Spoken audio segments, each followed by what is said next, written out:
ये बताओ, यदि परमात्मा की कोई भक्ति करे और उसको कोई नहीं करने दे तो क्या करना चाहिए?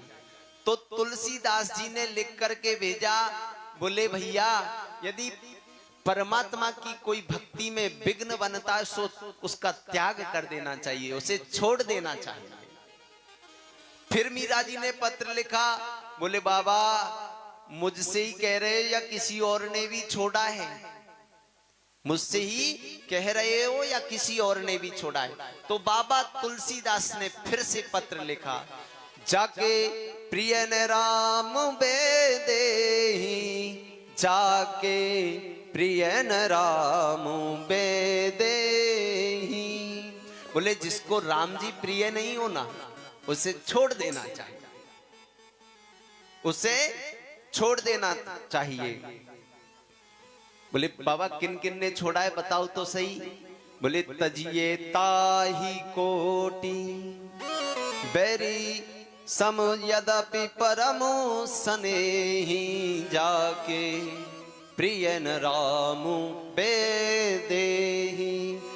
पिता तजो पहलाद विभीषण, बंधु भरत महतारी।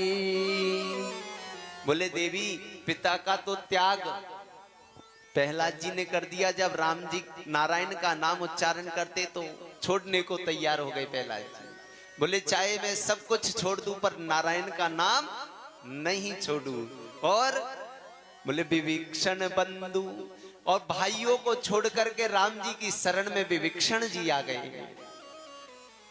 और जब भरत जी को पता लगा कि माँ ने राम जी के लिए 14 वर्ष का वनवास ले लिया, तो अपनी माँ का त्याग करके भरत जी राम जी की शरण में चले गए।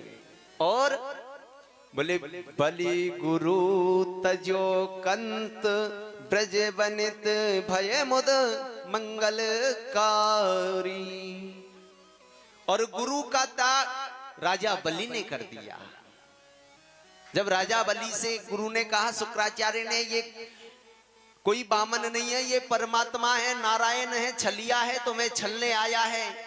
अरे तुमने कोई वचन तो नहीं दिया, मना कर दो, झूठ बोल दो। तो राजा बलि ने कहा, बोले मेरे द्वार पर जब परमात्मा ही आ गए तो मैं सब कुछ देने को तैयार हूं। गुरु का त्याग कर दिया, गुरु की बात को नहीं माना। तो कहते हैं मीरा जी ने भी, जब राणा परिवार था